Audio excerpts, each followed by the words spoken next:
आज हम जो बीजगणितीय सूत्र हैं उसके बारे में डिस्कस करेंगे और आपके 10th क्लास में किसी भी चैप्टर में इनका यूज हो जाता है।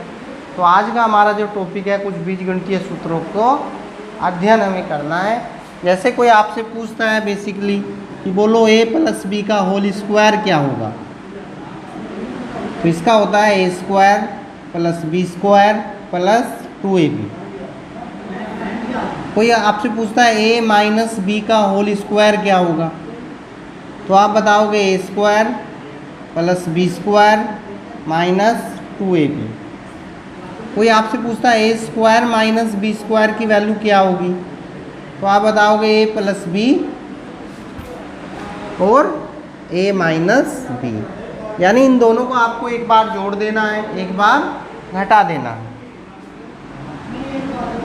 a + b का होल क्यूब कैसे निकलता है, a + b का होल क्यूब निकलता है a³ + b³ + 3ab और ब्रैकेट में आप लिखोगे a + b। फिर वो लिखेगा a - b का होल क्यूब कैसे आएगा, तो उसका सूत्र होता है a³ - b³ - 3ab और ब्रैकेट में आएगा a - b। फिर आपसे पूछेगा a³ - b³ a³ + b³ का क्या फॉर्मूला होता है, तो आप बताओगे a + b a² + b² - ab। a³ - b³ का क्या सूत्र होता है, तो आप बताओगे a - b a² + b² + ab। तो ये हमारे कुछ फॉर्मूले होते हैं जिनका अक्सर यूज होता है। नेक्स्ट टॉपिक हमारा होता है समकोण त्रिभुज।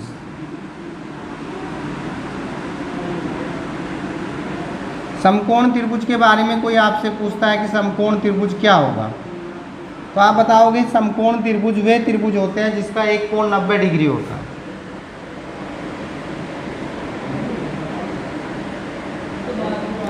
वे कोण जिसका एक कोण 90 डिग्री का होगा वो होगा समकोण त्रिभुज।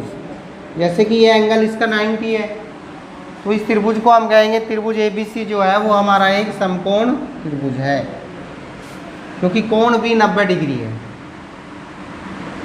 अगर कोण भी 90 डिग्री है तो वो समकोण त्रिभुज होगा। एक और मेथड है, देखो 90 डिग्री के सामने की भुजा जो होती है वो होती है कर्ण, हाइपोटेनस। ये थीटा है सपोज करो, इसके सामने की जो भुजा होगी लंब परपेंडिकुलर, और ये जो बचेगा वो बचेगा आधार। तो इनमें आपस में एक पाइथागोरस थ्योरम होती है, पाइथागोरस प्रमेय।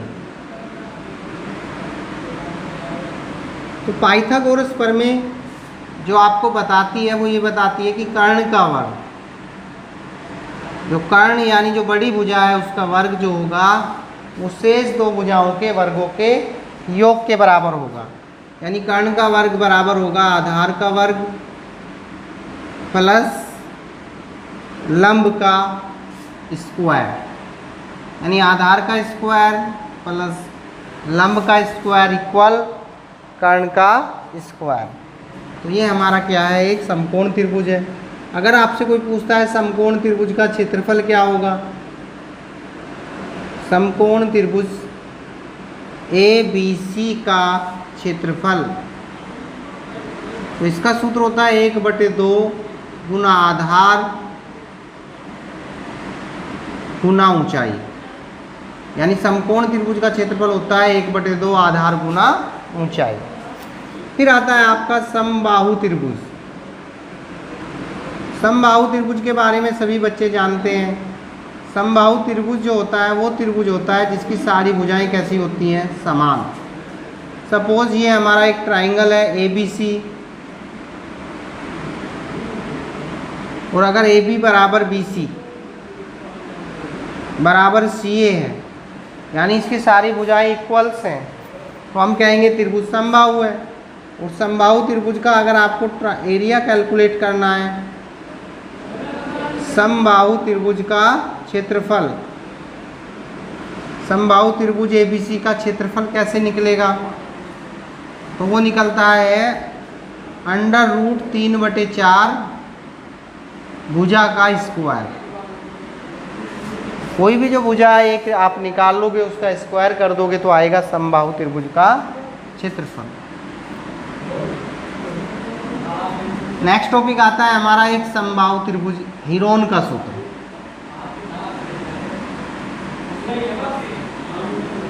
हीरोन का सूत्र भी आपका बहुत इंपॉर्टेंट है भाई, और इसका जो प्रयोग करना है वो किसी ट्राइंगल का एरिया कैलकुलेट करने के लिए किया जाता है। इसमें क्या होगा, आपको किसी ट्राइंगल की 3 भुजाएं देगा। इस ट्राइंगल की कितनी भुजाएं देगा? 3, A, B, C। और ये भुजाएं आपको मान लो ये A है, ये B है, ये C है, और आपसे कैलकुलेट करेगा त्रिभुज ABC का क्षेत्रफल। त्रिभुज ABC का क्षेत्रफल तो कैसे निकलता है? Under root S minus A, S minus B, S minus C। ये हमारे त्रिभुज का क्षेत्रफल आया है। कोई पूछता है S की वैल्यू कैसे निकलेगी भाई, तो वो निकलेगा A plus B plus C बटे 2। नेक्स्ट टॉपिक आता है आयत, रेक्टेंगल। तो आयत के बारे में क्या होता है? आयत वो होता है जिसके आमने सामने, जिसके चारों कोण 90 डिग्री के होते हैं, उसे कहते हैं आयत। वे चतुर्भुज जिसके सारे कोण 90 डिग्री के होते हैं क्या कहलाता है?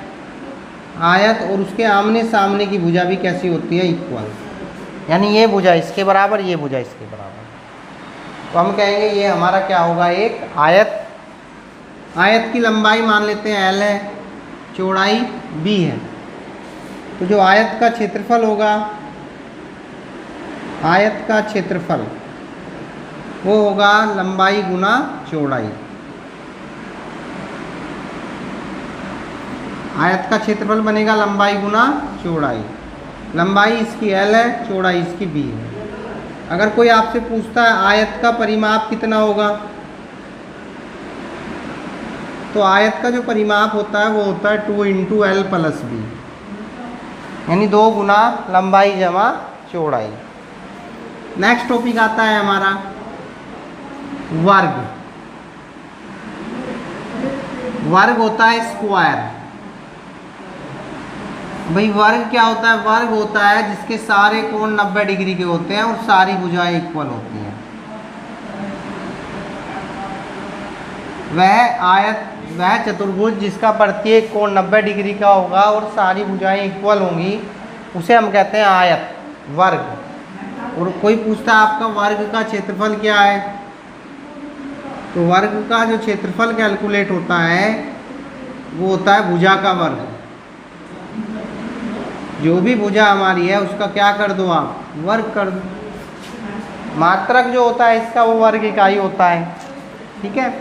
अब आपसे पूछता है कि वर्ग का परिमाप कितना होगा। अगर आपको वर्ग का परिमाप कैलकुलेट करना है भाई, तो वो होगा 4 गुना भुजा। परिमाप का मतलब सीधा होता है कि जितनी भी उसमें भुजाएं, सारी भुजाओं का सम कितना है। तो हम कैलकुलेट कर सकते हैं वर्ग का परिमाप 4 गुना भुजा। यही हमारा क्या होगा? आंसर। ठीक है।